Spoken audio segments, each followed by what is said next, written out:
What up, what up, what up? It's your favorite podcast with your favorite podcast host. Talking your favorite podcast message. Talking the favorite podcast stuff. What's happening? It's Freewenow. It's Freewenow. Freewenow. It's Freewenow. Till it is. Till it is. Till it is. Till it is. Till it is. It is. It is. Backwards.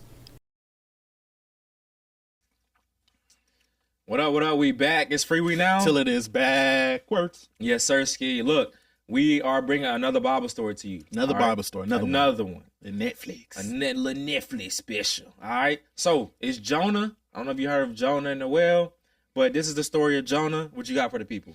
Hey, man, nothing else to add. Just listen to these stories. Listen to how we break them down. Tell us if we wrong or support us if we right. Tight. All right, look. So Jonah, right? All right. Jonah's in the Bible. And I didn't realize that Jonah had his own chapters in the Bible, number one. Yeah. I didn't know that Jonah's story was actually called Jonah, the book of Jonah. I think that was pretty dope, right? So Jonah is a prophet. He's a Hebrew prophet in Israel, and God tells him to go to Nineveh, right? Nineveh is a place, it's a city, right, filled with people, and keep in mind, right, Nineveh is not Israel's favorite, right? They don't rock with them really, you know what I'm saying? They got a little beef, right? So Jonah's like, I'm gonna go the opposite direction. I'm not gonna listen to God. I'm going the opposite direction. I'm gonna get on this boat and get away from them because I don't rock with Nineveh. He gets on the ship, right? The ship starts the sea starts storming. The ship starts rocking all crazy, right? And the people he's on the ship with, he's already told them, hey, look, like, you know, I got to get to this other place that God told me not to go, right? Because I'm running from God, right? Me and God got some stuff going on. We kind of at odds with each other, right? So just take me over there to the city, right? So they aware of this. Shit, the city, the ship starts rocking. They on the sea, and they're like, wait a minute, Jonah? Like, they all trying to figure out, like, what did you do? What did you do? Like, did somebody do something? Because this sea is, like, out of control right now. It's wilding. It's wilding right now. And then, so they asked Jonah, like, yo, where you from? Where you say you was from again? Where your daddy stay? Where your daddy stay? Where your grandma stay? Where your mama? Matter of fact, I'm about to snatch you out the car right now, right? Like, so they like, yo, like, who are you? Like, where you from? Like, are you the reason all of this stuff is going on? I know you told me you had problems with God when you first got on the ship. And so Jonah finally is like, yeah, bro, like, I think all of this is happening. Because mind you, Jonah in the bottom of the ship sleep. Knocked out, and it's storming, right? So they're like, yo, like, what's going on? Jonah's like, all right, y'all, like, it's my fault, right? Like, matter of fact, it's so much so my fault. Just throw me overboard, and I guarantee you to see it start calming down. They're like, you like, throw you overboard? Like, you want me to throw you into the sea? You want us to kill you? You want us to kill you? And they're like, nah, like, you know, try to figure some other stuff out. Maybe we don't need to do that. The sea gets worse. They're like, nah, all right, you gotta go. You gotta go.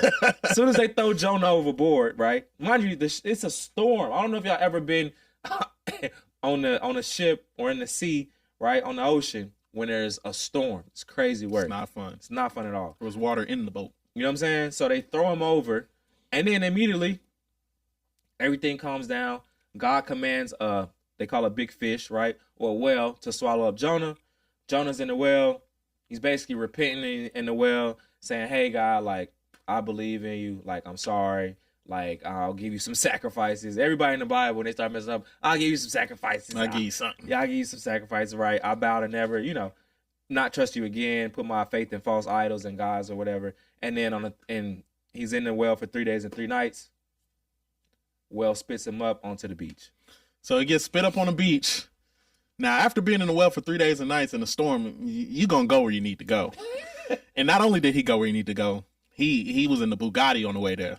They said it was a 3-day trip. He did it in one day. Did a 3-day trip in one day. Immediately got into the city and did what he's supposed to do. But now, when he got in the city, he half butt did it.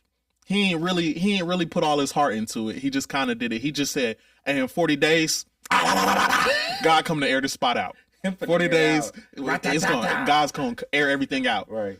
Now, he thought people in the city was going to be like, whatever. Instantly, everybody was like, hold up. They started repenting. Everybody. So much, everybody started repenting that even the cows started repenting. They said the cows was in there apologizing for their sins. Now, the place we talking about, they was doing it dirty. You know what I'm saying? It's like This probably modern day Las Vegas, Sin City. They was going crazy. But after this short 5-word prayer that he said, everybody changed their tune. They started praying and repenting. Now, instead of God doing what he originally said he was going to do, which was destroy the city, he said, I see y'all work. I see y'all realize y'all the area y'all ways. I'm going to let y'all live. Jonah's hot. Jonah's hot. He said, 38 hot. He said, this is the reason I want to come here. God, I knew you was going to go soft on him. I knew you wasn't going to up the pole here, God. This is exactly why I didn't want to come here. Right. You gonna let them dwell with us, all the stuff they was doing wrong, and this, which, you know what, God, if this how you holding down the earth, kill me. I want to die. I would much rather die than live with people like this, God. So Jonah, in a little funk, stormed out the city, Right. and went on a hill and watched this city. He was like, they gonna go back to their old ways, so I'm gonna watch and wait for God to destroy the city. Of course, that never happened. Now where they at is hot. As I said, modern day Vegas, the sun is beaming. Yeah. Sun is beaming. So Jonah's sitting on this hill, waiting for the city to be destroyed in 130-degree heat. So God helped him out. He allowed essentially a tree to grow and give him shade. But this was for one day. Let the tree grow, give him shade, and then a worm ate the tree. And then all the shade was gone. So now Jonah about to pass out. He's sitting in the sun. He ain't got no agua. He don't got nothing. He about to pass out. And you know what he did again? God, kill me. Take me out, God. Come on now. Every time you get hard, he tells us to kill me. Kill me. God, kill me. Take me out, Lord. And the crazy thing is, he was not only talking about God kill me, but he was mad that the tree died. Right. It seemed like he was more mad about the tree dying than the city not being destroyed. Right. He was like, hold on, not only did you take this tree away from me that was giving me shade, but you letting these people over here live? Right. And God asks him a simple question. As much faith as you have in that tree, and as much, I would say, not solitude, but as much compassion you have for that tree, why wouldn't I have the same for the city? Mm-hmm. Why would I not give this city, who doesn't know their left hand from their right hand, the same compassion that you have for this tree? We didn't get to see Jonah's response before the story ended, Right. but I'm pretty sure it was very disgruntled. No, facts. Okay. So that's Jonah, right? That's the story of Jonah, right? And so, you know, what did you take? Like, obviously, the first response is for us to, like, you know, go in on Jonah, right? So what are some things that, you know, you realize, like, man, maybe you should have did some things differently? So I'll say one of the first themes that I notice is that your purpose will always be your purpose. Yeah. No matter what you do, no matter if you run from it and try to kill yourself, get yourself thrown off a ship. He literally was trying to commit suicide. You know what I'm saying? Not only if you halfway do your purpose, Right. and then try to get everybody destroyed that don't support the purpose, your purpose will always be your purpose. Right. At this point, we have to realize our purpose is more about God's plan than it is our own, sometimes faith or belief in it. Right. Sometimes our faith in the belief that the people that are receiving it. God looked at Jonah and said, you stepping on my money now. You messing up my plans. You messing up my plans now. It's not about you. You messing up my plans. So when we become more intimate, or we understand that our purpose is about more than just ourselves, God put us on this earth to serve people, to be a servant, to help glorify him, to help spread his word, to do what he needs us to do so that we can save people. As they said in the city, there were 6,000 scores or 6 scores of thousands, or however you want to say it. There was thousands and thousands of people in that city. And Jonah was ready to let the whole city die because of his disagreement in his purpose. Yeah. Because he didn't feel like they deserved his purpose. Jonah, you're not the one who made your purpose. So how you going to tell me what it's meant for? Right. So as I wrap this all up and say, your purpose will always be a purpose. You can never run from it. No matter how many jobs you get, no matter how much money you get, no matter how much happiness do you think you obtain, no matter whatever you want to insert to distract you from it, it will always be your purpose. It's going to happen whether you want it to or not. So you might as well get on board. Facts. And thank God for grace. Grace. Within your purpose, right? Exactly. And mercy. You know what I'm saying? Like, Jonah, bro, like, you just got thrown off a ship. Let's start back. First off, you told God you weren't going, and he showed you mercy. And you ran. And you ran opposite direction. All right? So that's the first time. Then he shows you mercy again, right? After you get thrown off the ship and has a fish swallow you up, right? And then you get there, and you still ticked off, and shows you mercy again. So, like, sometimes, like, even us for doing this podcast, hold us accountable. I never want to get to the point where I'm too righteous and high and mighty to where I don't want the same mercy that God shows on me to other people. Mm-hmm. You know what I'm saying? Like, I don't want to get to a point to where it's like, oh, I'm the prophet of Israel, and like now y'all better know, y'all should have known better, and y'all need to be destroyed. Mm-hmm. You know what I'm saying? It shows me also that like, as much as God is about that action, he's also about that love. You feel me? Like, he's about showing grace and mercy, because you don't know you can't determine who needs it and who doesn't. You can't determine the hearts of man, right? I mean, he destroyed Sodom and Gomorrah, but he doesn't destroy Nineveh. That's on God. You know what I'm saying? That's really just like, he's able to determine people's hearts. And as it showed, like, people's hearts were changed. Yeah. Immediately. You feel me? So like, that was something that, as you're saying, I'm like, man, like, you just got shown a few chances on the way to do what you were supposed to do. Exactly. A lot of grace. A lot of grace. And now you turn around and don't show it to Nineveh. It's kind of crazy work, right? 120,000 people is finna die. It's kind of crazy work. You know what I'm saying? Like you said, it's not about you, bro. You like you stepping on my product now. You stepping on my work now. You stepping on my work now. That ain't his peer now. You know what I'm saying? You stepping on my work. Blue magic. It's blue magic. You know what I'm saying? You stepping on my work. All right. Go to Nineveh like I told you to go. And do what you're supposed to do. And do what you're supposed to do. Right? Because a lot of times, like you said, it's not about you. It's a bigger picture. You went from possibly Nineveh could have seen himself as the hero of saving 120,000 people. Instead, he went from possibly being a hero, a delayed hero, to want to commit suicide. Mm-hmm. You know what I'm saying? So, like, what storms are you creating in your life? I know we talking about Jonah right now. Nineveh is a place that God told you to go, that you don't want to go, right? So it may not be a place physically, right? And now it may not be a piece of land, but like your purpose, where are you supposed to be going with your purpose that you running from? What storms are you creating? Satan didn't do everything. Y'all about to make me stand up. Did Satan make the storm come? No. Oh, there's demons and God got to teach me a lesson. Bruh, you just ain't do what he said do. So now you in a storm. So what storms are in your life? Where are you at? And you like, it's crazy outside right now. My life is in shambles. Did you do actually what God told you to do? Or are you willy-nilly trying to run from it and do your own thing? Because like you said, it ain't going nowhere. It ain't going nowhere. You might as well have a smooth trip, get to Nineveh, do what you're supposed to do, and get back. Instead of almost dying 3 times. You almost died in the ocean, almost died in the well, and you almost died of heat. Almost had a heat stroke. You almost had a heat stroke. You almost passed out. You almost lost your boy. You know what I'm saying? I could already hear what he said. He probably said, Lord Jesus. It's hot out here. Lord Jesus, it's hot out here. Mind you, God didn't even tell him to sit and wait. He did that on his own. He did it by himself. He said, "No, I'm about to sit here. Nah, you gonna destroy this city, guy. You gonna destroy this city." And you almost passed out. You know what I'm saying? Out there trying to wait. You feel me? So like, what things are happening in your life to where you may even be, and we joking, but like sometimes you may be so wrapped up into it, you may want to commit suicide, bro. Yeah.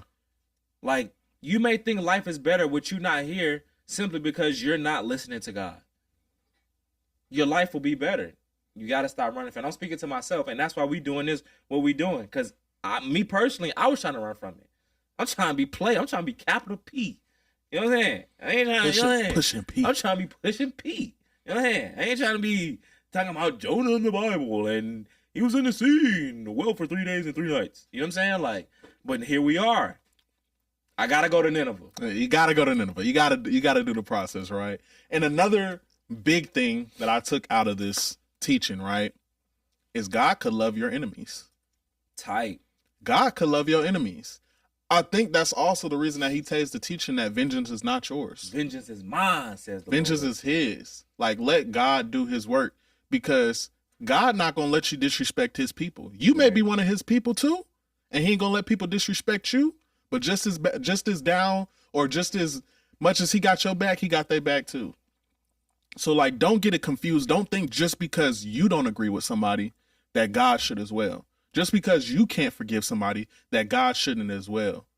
You got to have some humility. Right. Because the same reasons you mad at them, somebody else mad at you for the same reasons. Because we're very hypocritical. Very much something. I've been pissed at somebody for a multitude of reasons that I know somebody's been pissed at me for. Right. So why do I think that that person deserves less than I do? Right. Why do I think that they should not be forgiven, but I sit here and I'm on my knees praying for my own forgiveness? Right.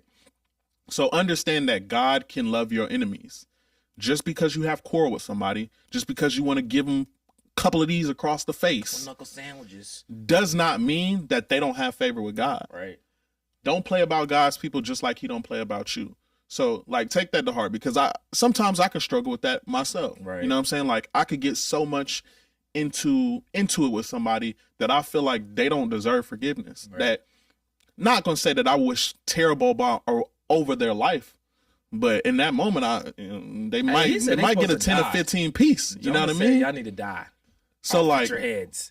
You gotta at least you gotta give people that grace. You have to, because it's freely given to you, so you should freely give it to them. Facts. You got to give them the grace, right? And you know it was a heart issue, right? Like I'm gonna flip the perspective, right? Because I know we're talking from Jonah's perspective. I'm gonna flip the perspective to Nineveh. If you may resonate more with Nineveh. You may be outside. You may be, a bottle girl. You know what I'm saying? You may be a party promoter. You know what I'm saying? You may be, not to say there's anything wrong with those environments, right? But you may be doing anything that is not aligned with who you're supposed to be. And you may resonate more with Nineveh. You may say, bro, my life look more like Nineveh than it does Jonah. My life may look more like, the people on the street corners. I may be trying to scam people out on 3-Car Monte. You know what I'm saying? I may be the person that's the scammer. You feel me? I may be the person that resonates more with people that's outside doing things that they're not supposed to do. So if you are on that, look at this situation as well and be like, there's still hope. You may be in prison. I don't know where this YouTube video gonna go. You know what I'm saying? You may be homeless. You may be on drugs. You may be involved in some situations that you're not supposed to be in. But what I will say, that there is still hope. God gonna judge you by your heart. And what's crazy is that the people that crucified Jesus were the priests, were the government workers. The people who had Jesus back were the thugs, where it was Mary Magdalene. You know what I'm saying? It was the harlots. It was the people that was really moving like y'all say y'all did. You know what I mean?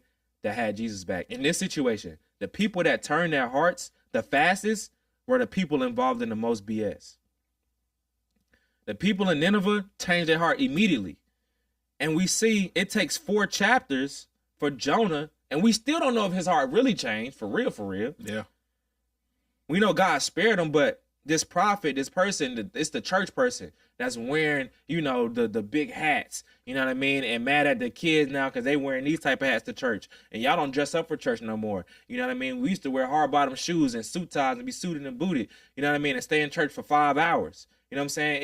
It's the all day churches, you know what I'm saying?